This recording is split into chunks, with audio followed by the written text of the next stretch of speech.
ሰላም ዩቲዩብ እንዴት ናችሁ? እንኳን ወደ እኔ ዩቲዩብ በሰላም መጣችሁ።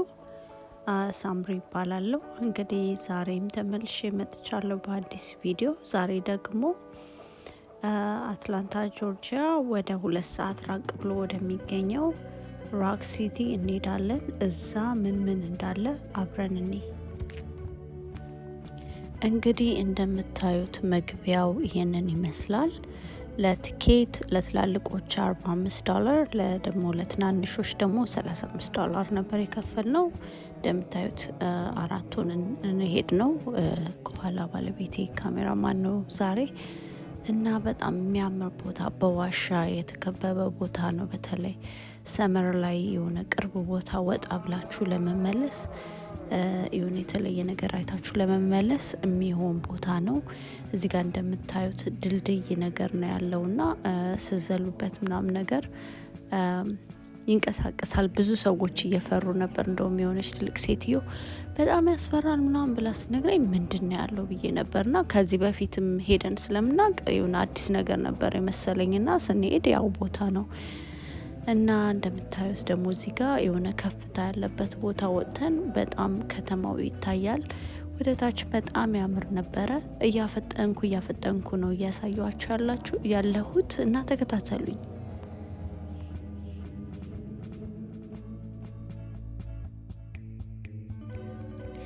እሺ ውዶችዬ፣ እንግዲህ ይሄ ቪዲዮ በጣም የቆየ ቪዲዮ ነው። እንደምታዩት ክሪስማስ ዲኮሬሽን ምናምን ነገር አለ።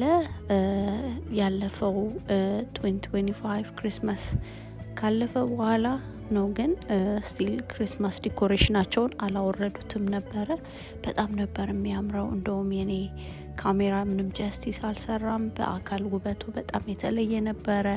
አትላንታ አካባቢ የምትኖሩ ወይም በዛው አካባቢ የምትኖሩ ሰዎች ክሪስማስ ላይ እንድትሄዱ እመክራችኋለሁ። እና አሁን ደግሞ የገባንበት ፌሪላንድ መሰለ የሚባለው እንደዚህ የተለያየ ስም ያላቸው ቦታዎች አሉ። ይሄኛው አንዱ ነው። እዚህ ውስጥ በመጽሐፍትና በፊልም ላይ የምናያቸውን ካራክተሮች በቅርጽ አስቀምጠዋቸዋል። እንግዲህ እንድታዩት ጋብዛችኋለሁ።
እንግዲህ ጉብኝታችንን ከጨረስን በኋላ ወደ ሻፒንግ ሴንተሩ ሄድን። እዚህ ጋር ዋይን ቀመስንና ወደ ጊፍት ሻፑ ገብተን ይህንን ማግ ገዛን፣ ያው ለማስታወሻነት ያህል።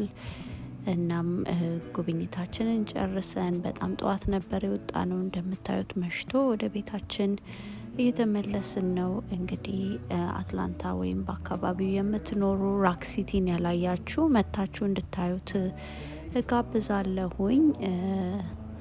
በቃ ይህንን ይመስል ነበር ቀናችን። ስላያችሁት በጣም ነው የማመሰግነው።